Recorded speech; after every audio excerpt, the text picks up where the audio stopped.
Good evening. I hope your week since last week was productive, successful, and plentiful.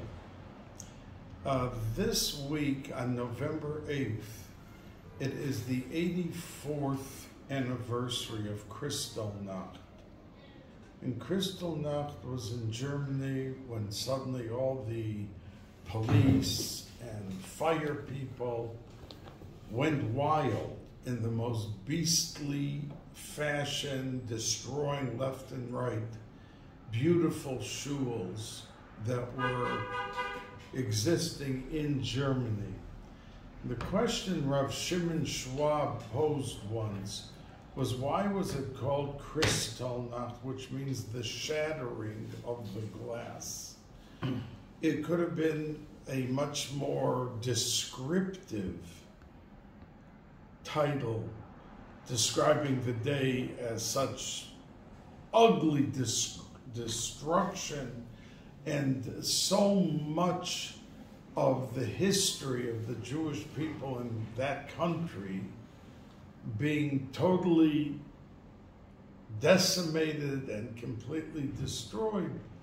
So he explained and said that the reason that the befitting name was shattering of the glass was because the concept of shattering, let's not forget that Germany was one of the most cultured communities in the world. People went once a week to the opera house. They wore white bow ties and tails. They wore white gloves. They had tremendous museums throughout the country, and many private people possessed treasured art and pictures and all sorts of things which molded a country into a cultural center. But without Torah and Torah ideals and godliness, they became so destructive in the most beastly, disgusting fashion. Like it says that there were 300 shochtim, 300 ritual slaughterers, who, when they finished shechting one night, in came the Nazis and they shechted all 300 shochtim. But many of them refused to take off their white gloves, because they said to the Jews, I mean, we are cutting your throat and we don't want any blood on our hands, so isn't it the prim and proper thing to do to wear gloves? While they were shechting them.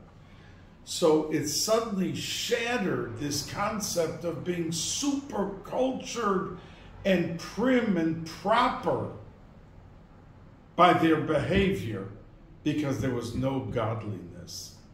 And it is November 8th, the anniversary of that terrible day of infamy that goes down in our Jewish history, to be remembered with the sadness of what happened to our people and how ugly and how low the level on the totem pole a human being, forget the culture, any human being could fall to do what they did. Now this week's Sedra is Parshas Chayei. It comes right after the Akedah, which concluded Vayera.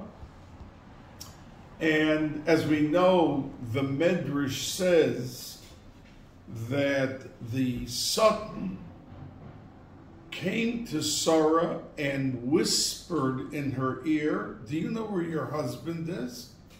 He's on Hara Moriah about to shech your son. That was whispered in, and Parcha Nishmasa, she died on the spot. She was nifter on the spot. Now, many ask, the Balaturim talks about the idea of the fact that the opening pasuk is really very strange. Because it says, Vayiyu Yemei Chayei Sarah, and the days of Sarah Imenu were Meya Shana, 100 years, Esrim Shana, 20 years, Vesheva Shanim, and 7 years. So 3 times the word years is employed instead of just saying 127 years, and say years 1 time. Each one is like it's with rare and remarkable distinction. The 100 is talking about the fact that she was 100, but she was like a 20-year-old that they don't punish until the person does something wrong from 20, the age of 20 on.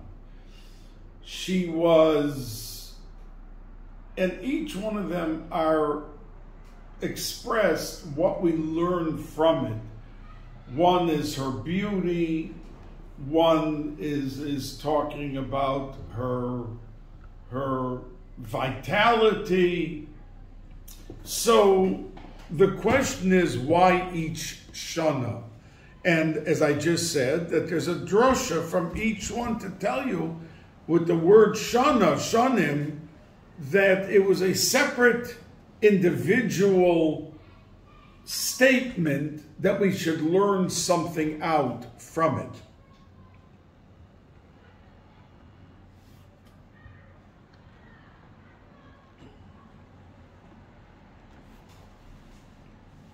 Now, the Balaturim says that why at the end does it say Shnei Chayei Sarah? That means after it said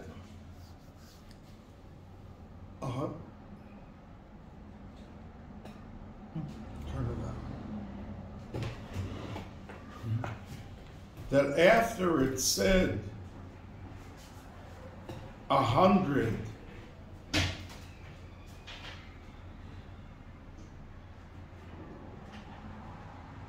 and 20 and 7, why does the pasuk then have to end off Shnei Chayei Sarah were the years of Sarah Imenu?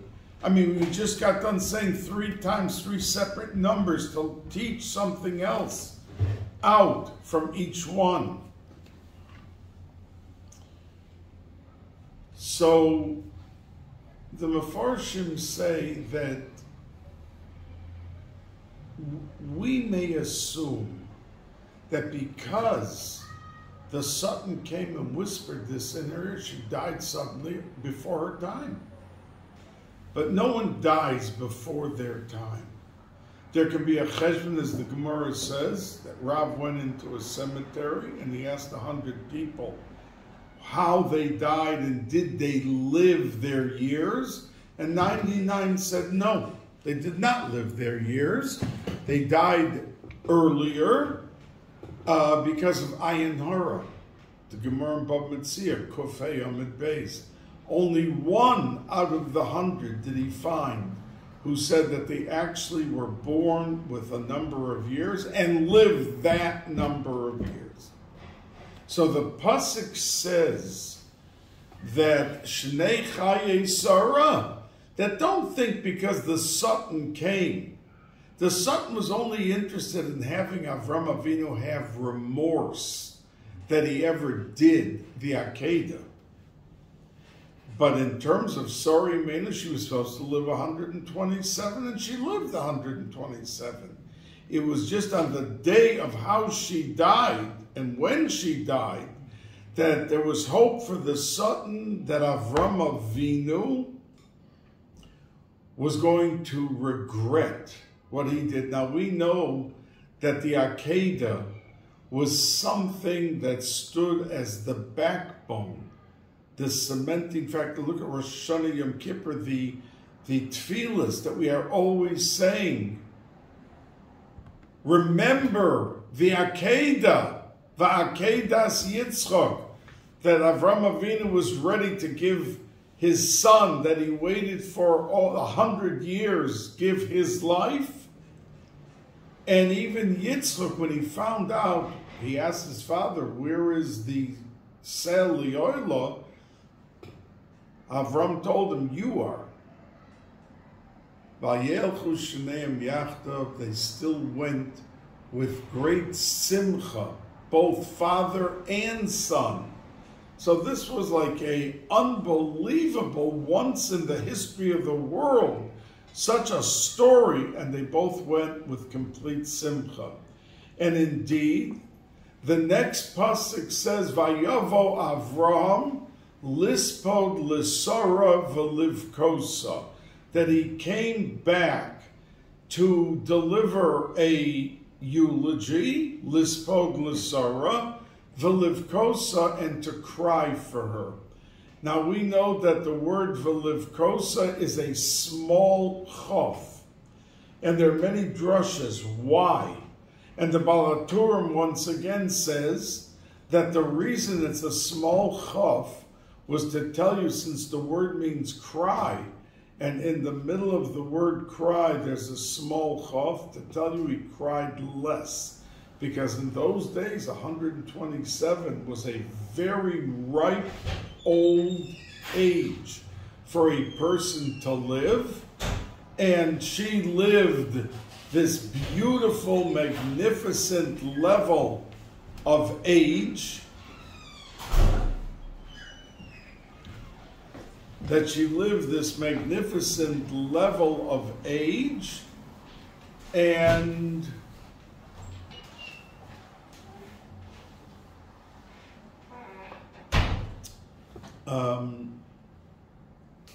he only cried a little bit, because the tendency by humanity is if somebody dies, it's a tragedy, no matter how old they are.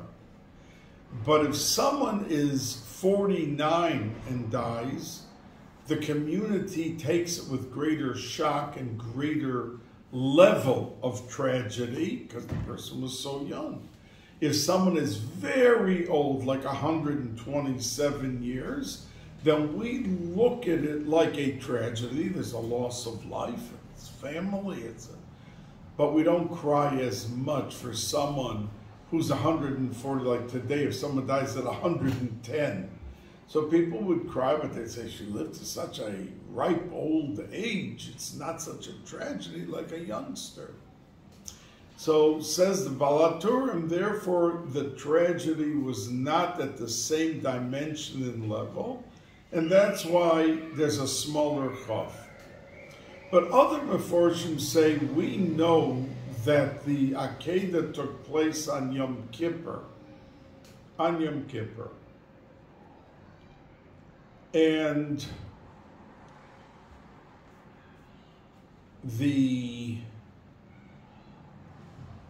when Avram Avinu found out that Sarah died, he came right home.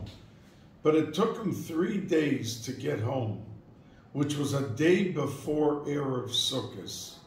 Now we know that lo aleinu, lo aleichem, if somebody loses a relative that they have to sit Shiva for, that if it comes one of the Regalim or Rosh Hashanah or Yom Kippur, it wipes out the Shiva.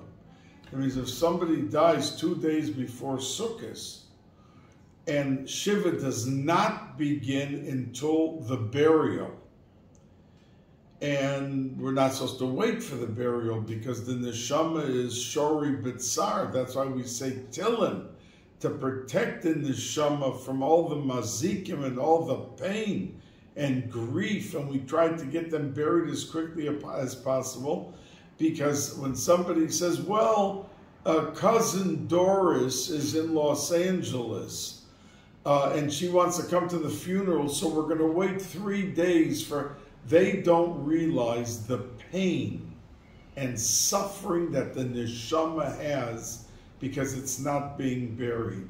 So instead of worrying about cousin Doris, we have to be concerned about the nifter. And once the person is buried, we begin the Shiva at that time. There are exceptions. In other words, if somebody's in America, and there are poskim who hold that if you take the nifter to Eretz Yisrael, those who go with the body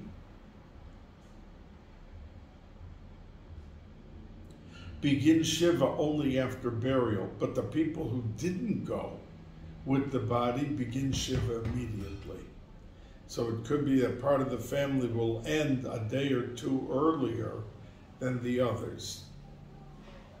But because he came home and he buried her, and then it was Erev Sukkot, it cut off the Shiva.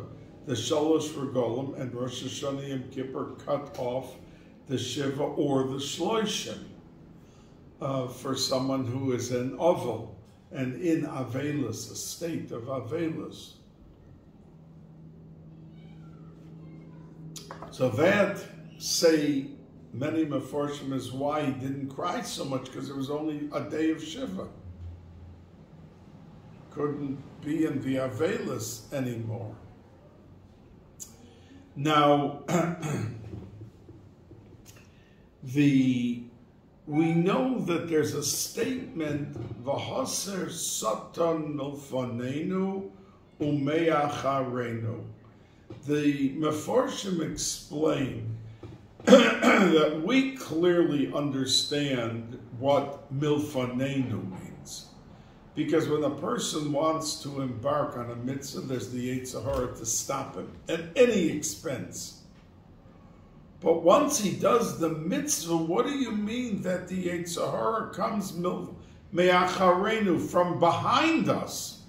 So they explain, just like in our case, that Avram Avinu survived all the testing, and he actually had 10 nisyonos, and according to many, the Akedah was the 10th and final test, and he successfully pulled through each and every one of them.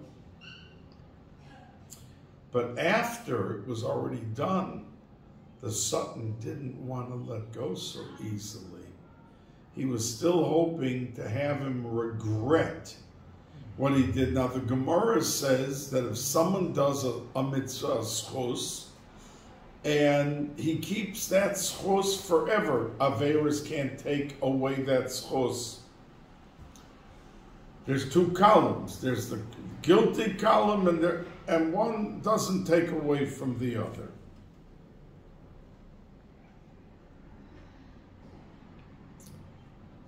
But if a person did a schus and he regretted it, that's the only case, says the Gemara, a toyala rishonos, that he regrets what he did, a good thing, he loses the whole credit. And that's why the halacha meforshim explain that to actually have someone give more than 20% tzedakah, he's discouraged. Because what happens if he won $1 million and he took the whole million and he gave it to tzedakah? And a year later he is stuck for money and he says, you know, I could have just given 200,000 or something. I didn't have to give the whole million that left me without $1. So he could begin to regret, and then Nebuch, he loses the source of the $1 million. Now the Arizal explains that there are Averis, and for those Averis we have to fast. But as the Balatanya and others explain, people are not in the mode, in the health, and the ability to be able to fast. Like the Arizal said, for this Avera, 54 days. For that Avera, 128 days. So if you look at it, you'd be fasting, every person would be fasting a whole year. They wouldn't be eating. So Balatanya says that people are not up to that level. Now, Balkany lived 200 years ago, 240 years ago. Now, Rizal lived like 440 years ago. So the Balkany said people in our generation are not strong enough to fast so much.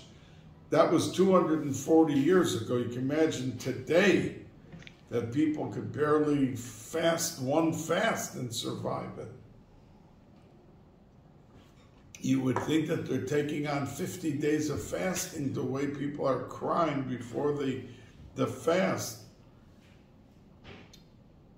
So the Balkany says, so what should a person do who has a bushel basket of Averas and he wants to do tshuva for them? He should give tzedakah. The tzedakah is equal to the fasting and can wipe off the entire slate with proper tzedakah. So people are motivated to give a lot more tzedakah, but we have to be cautious because we don't want to lose. Tzedakah is one of the biggest chusim that's around, and we don't want to lose the chus. So we have to be careful and do things wisely. But the Sultan wanted, after he got done with the Malach came and said, Al tishlach yodecha el anar, don't check them. So he was told then to take the ayil, the ram, and offer that as a korban. What happened to the ram? His horns got entangled in the brush, the bush. And Avram Avinu had to go and untangle and untangle. Again, a trick from the Sultan. Because he said, look, he passed the test of shechting his son. He passed the test. So now all I have left is to try to get him so angry that he'll say, look at this headache here. I have to go to the korban. I can't untangle this ram that got, Karnos was basvach, was in the brush of everything. But it didn't deter Avram Avinu, and that's how unfortunately touched the pasuk by Yavo Avram came. So they asked, he came from where? He came from Har HaMoriah, from the Akedah. So the unfortunate asked, we know that that's where he came from. What are you telling us? But the answer is he came with the schus of Har HaMoriah, of the whole Akedah, that the Sultan didn't succeed in having him have thoughts of regret and lose the schus. But the schus would remain on for Klal Yisrael throughout their existence, throughout the generations, and be able to be there strong and fortified by that schus. Now, the Meforsh Rashi brings down, when it says Shnei Chayei Sarah Kulam Shavim L'Toiva, that when it talks about that she was 100, it was a level of wisdom. People are 100 years old, have lived their lives. They've learned what the panorama of life is about, the ups and downs. There is wisdom to understanding life. She was 20. There was idealism. There was exuberance. There was energy, like a 20-year-old. All people in their 20s, they want to conquer the world, and they want to do and they want to accomplish. And 7 was the innocence. A 7-year-old child is so innocent and so pure. So when it says, the Chazal say, Shnei Chayei Sarah, that they were all equally good. That's why it says the extra word, Shnei Chayei Sarah, to tell us that Kulam Shavim L'Toiva, she never lost that purity and innocence of 7, even when she was 100. And she never lost the idealism and exuberance of 20 when she was 100. That means kulam shavim l'toiva, that all of these days of her years and life were equally good and able to stand by her as an unbelievable schus.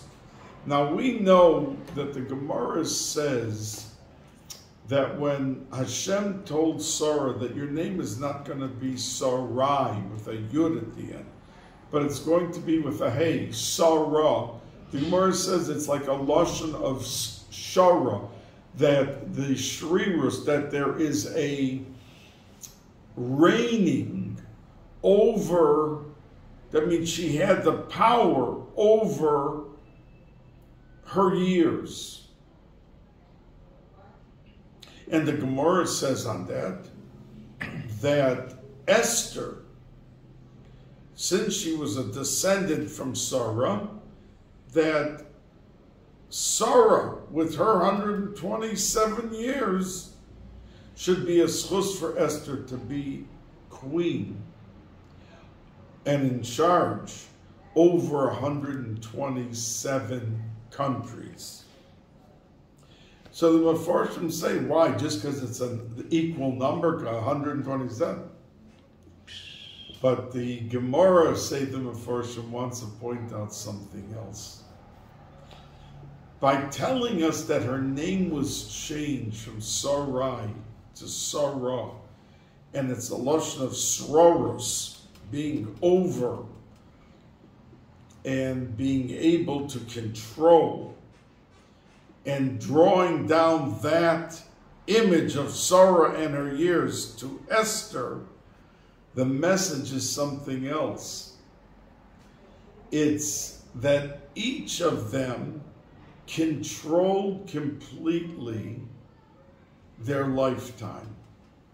Now, right away the Mefarshim jump on it and said, yeah, you're talking about Sarah as if she was sitting in control of her life. First of all, she didn't have a child till she was 90. And she was upset about it. And she had to end up in Avimelech's house, almost forbidden for her husband to continue as a wife with her, because Avraham Avinu had a din of a Kohen Gadol. And a regular couple, even today, if Chas v'Shalom, the wife, is raped or there's something happens to her, she can't continue with her husband, the Kohen. She can't continue. They have to divorce.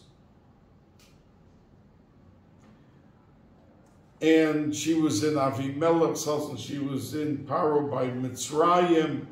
So all of these years were they kulam shavim l'toiva, they were all good. And she was in control. And Esther was taken against her will to have to be the wife of Achashverosh, a goy. So they answer and say, when we say that she was over, it means she was above the difficult times. When something bad happened to her, she did not lose herself. And she didn't throw up her hands and say, what is the Rabbanu Shalom doing to me that I'm living through this and I'm living through that? She was a star example of how she marshaled the physical and mental support of being so davuk b'Hashem that there was nothing that could happen to her that would tear her loose from that level of emunah. And it was the same thing with Esther. And that's the reason that the Gemara makes that comparison, that parallel from Sarah to Esther, because both of them were in tragic, difficult situations in their lifetime, and they never slipped an iota.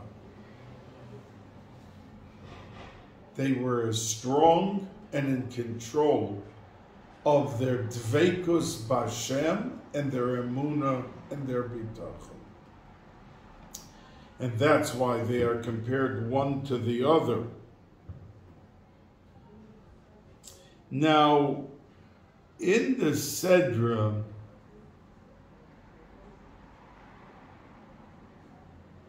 there is a story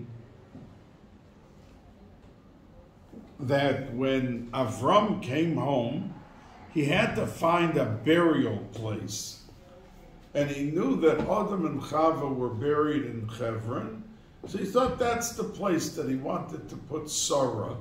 And at the end there would be 4 couples, the Avos, Avram, Yitzchak, Yaakov, would be buried there also. So he came to Ephraim to get him to be willing to sell him a plot of land. And the Rabbeinu Yoina, who was a Risha, says that the Akedah was only the 9th Nisayon. The 10th was Avram Avinu dealing with Ephraim. Because he could have said to Ephraim, listen, God promised me the land. So it's mine. I don't have to deal with you even. I can just take it.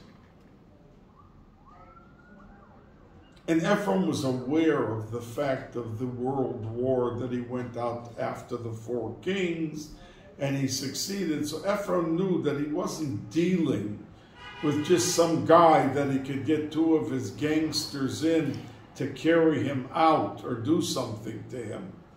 He knew that he was a godly man and that if he said something, God would favor him. So he wasn't just handling with anybody. But Ephraim spoke again, this the Mefarshim say, and really it's such a lesson for us. The game and the walk he spoke was unbelievable. Like the greatest gentleman offering what's between us, Beini uveincha mahi, the 400 silver coins. But the Mefarshim say he spoke beautifully and he did 0. And that's the reason that Ephraim's name is mentioned 5-6 times, and it always is Mole with a Vav.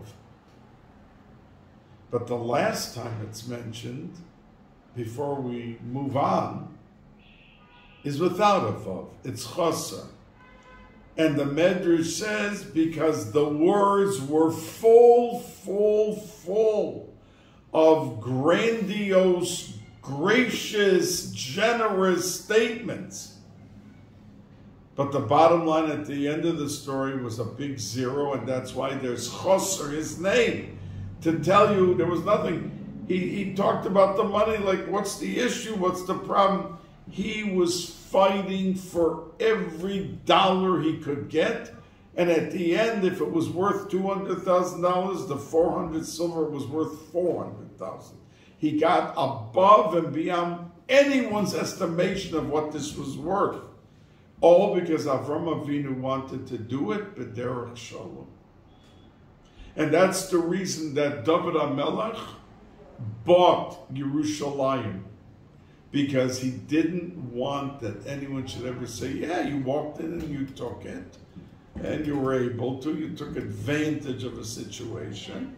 And that's why he had to even pull out the shtar to show that he bought it legally. He didn't just walk in, David HaMelech, and do it.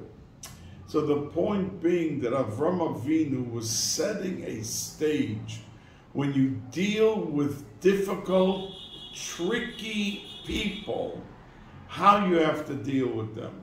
He could have beaten him at his game. As I said, he could have, the Medrash says, that he could have just said to him, it's my land. End of story. But he didn't want that his children and the Doros should deal in situations where you can easily exert your influence or your power. But to take the route of Derech Shalom, because if anyone would ever question what right did you have to Hebron, to Amoris HaMachpelah. I legitimately negotiated, came up with a price, and paid it, and that's how I acquired it.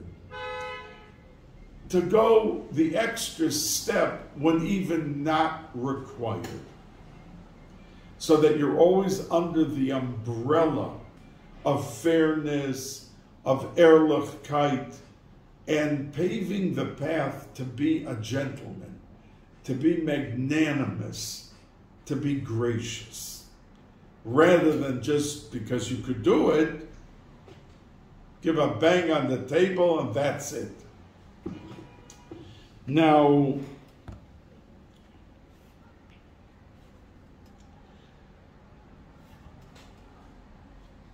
they ask on the Rabbeinu Yoina, how could you say that the test of dealing with Ephron was bigger than the Akedah? And that Akedah was the 9th, and now you're doing the 10th by dealing, you came home, you could have thrown up your hands and said, Rabbanu Shalom, I gave up my wife, I was ready to give my son. Is the thank you that my wife died from it? Or just at that moment? But he never came up with that kind of a thing. So the Rabbeinu Yoina explains, the Ramban talks about it, that this test was not just, of course, the Akedah in actuality was bigger, but it didn't have a tzad of chesed or rationale. This last one had strong rationale, and he still didn't take that route. And that's why it's considered even bigger. Because, for instance, Avram Avinu was told to go to Eretz Yisrael, and I'll make you rich, and I'll make you powerful, and I'll make you famous. When he got there was a famine. And he had to go down to Mitzrayim for 90 days. And he became rich there, and he came back very wealthy. It even says that every place that he went, going down to Mitzrayim, he didn't have the money to pay the aksanya, the inn where he was staying, the motel. And when he got rich and was going back, he went back to every single place. So one drash is that when you stay in someone's house when you're poor and you're not paying, because you don't have the money or they don't want the money, when you get rich, go back and stay the same place, because it shows humility and it shows appreciation. And you stay in the same house. Oh, now I'm Mr. Famous, so I could go stay and go back to the place that was good enough for you and treated you beautifully when you weren't Mr. Rich and Mr. Famous. So that's just a side note on this topic, but it was a test. In other words, I told you to go to Israel, you'll be famous and rich, and now for a piece of bread, you've got to go down to Mitzrayim. And when I told you that you're going to have a son, and finally you had a son. So at 37 years old, I tell you to go take your son and to kill him. Big test. And he weathered the storm of every test. But the fact is that over here, there was much more. Those were regular tests, and he could have failed the test. Hashem, you said, I'm going to be rich, and I'm going looking for a piece of bread. And that was the test. But over here, he had in his pocket the ability to say, it's my land. So there was a level of chesed involved. And therefore,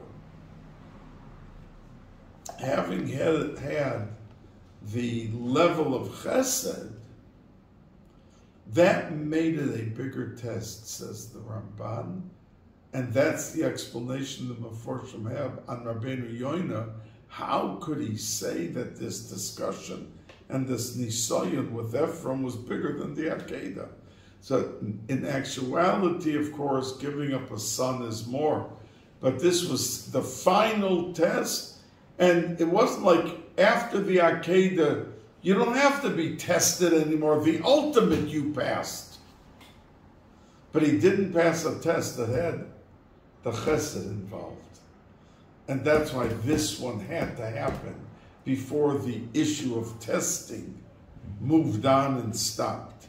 And that's why the Rabbeinu Yoina held that this was the most outstanding nisayon in terms of that, in how Avram handled himself.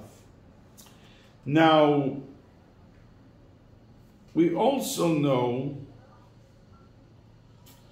that in this parsha, besides Avram Avinu coming back from the Akedah, and besides him having this whole issue with Ephron and then burying, there's a parsha of Shidduchim in this Sedra, that Avram Avinu told Eliezer, go, and I want you to find a shidduch for my son Yitzchak. And I want you to swear to me that you're not going to take a woman from the Benos HaKnanim, but only from the family of the background. Go to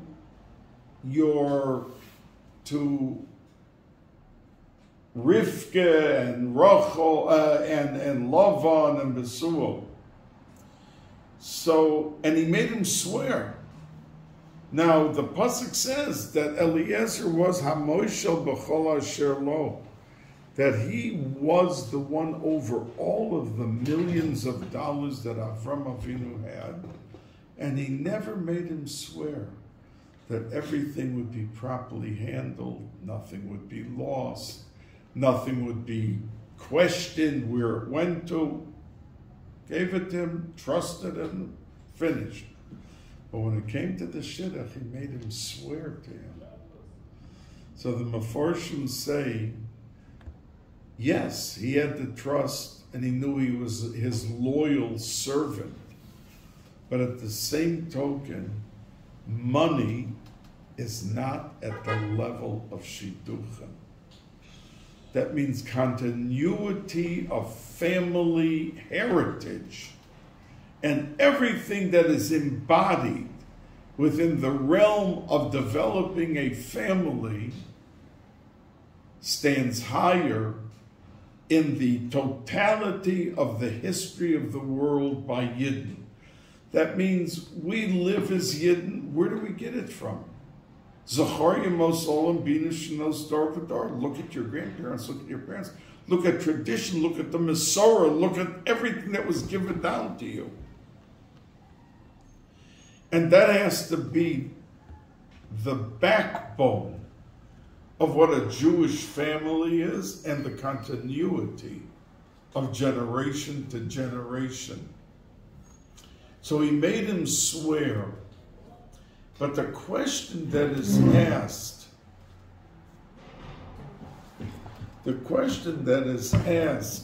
thank you, is why was Avram so against the Canaanim? And for going back, he knew that Lavan was an Oived Avodah Zarah, and so was Besuel, and these people were Oived Avodah Zarah. So what was so bad about the Canaanim that he had him go back to Haran?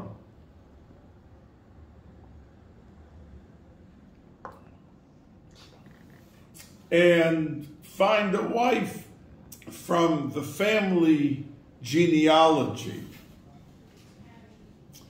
And the answer is an interesting answer that the Meforshim say, because the DNA, the gene system, works very strongly by Yidden.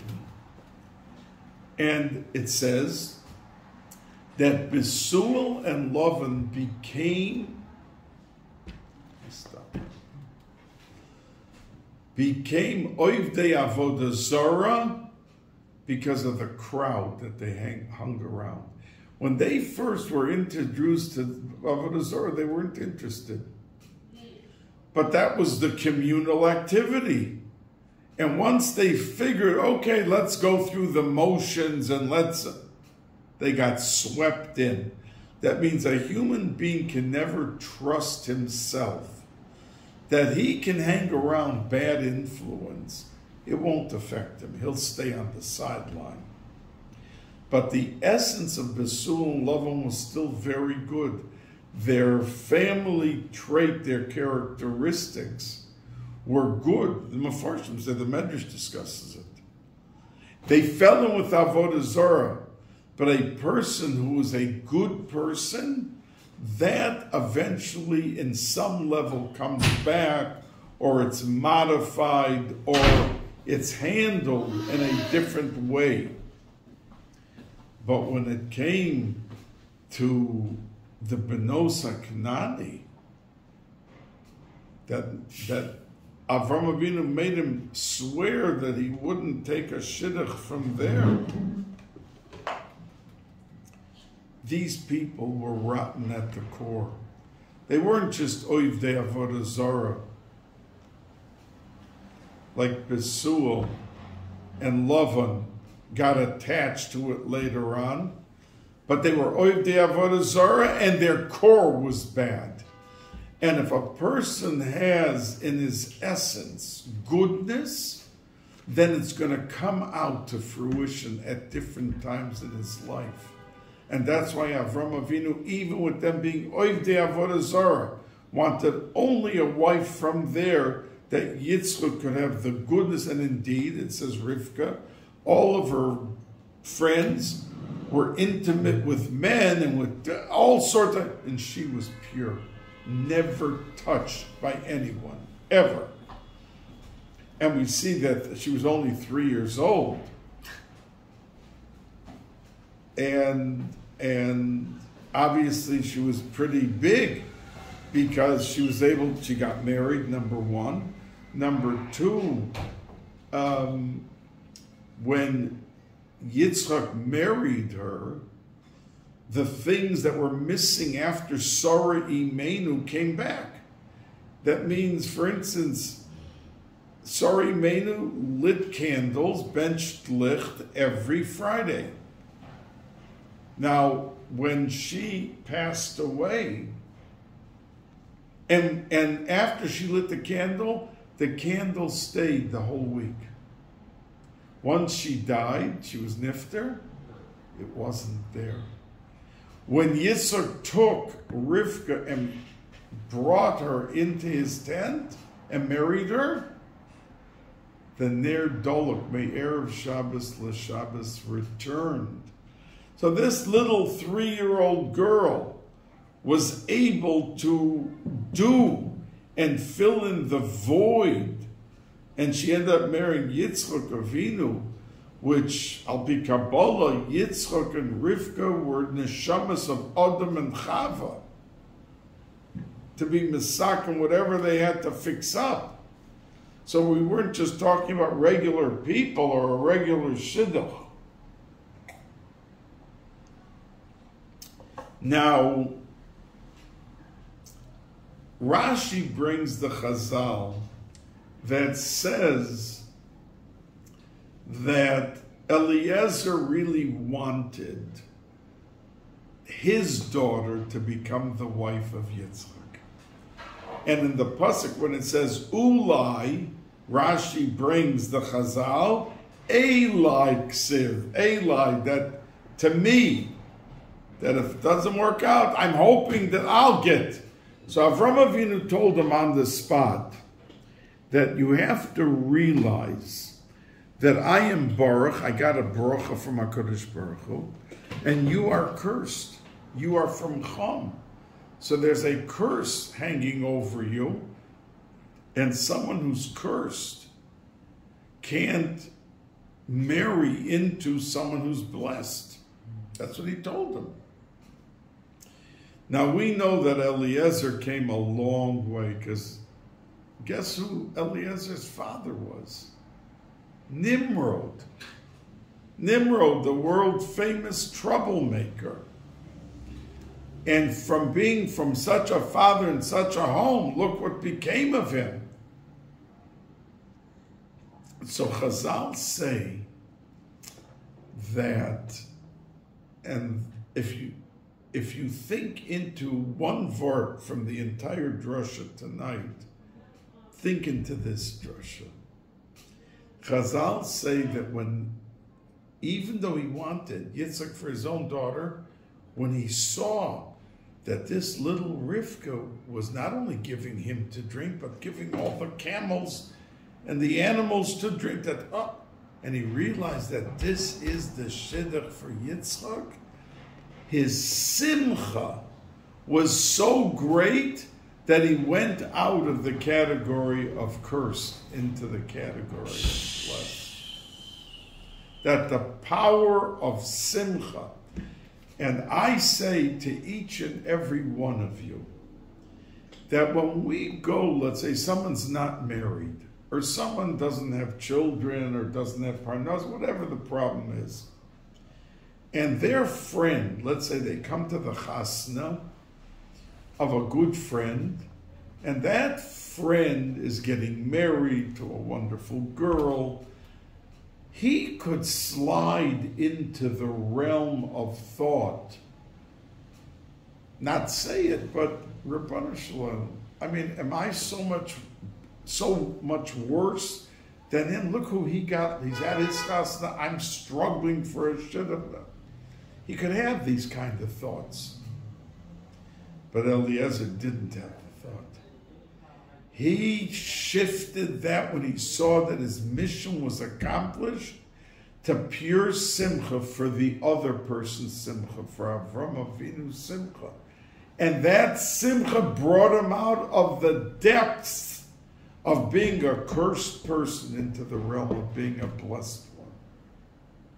So when we have our trials, our tribulations, our testing of things that occur, someone's struggling so for pardon, so they can barely pay a bill, they're under such duress.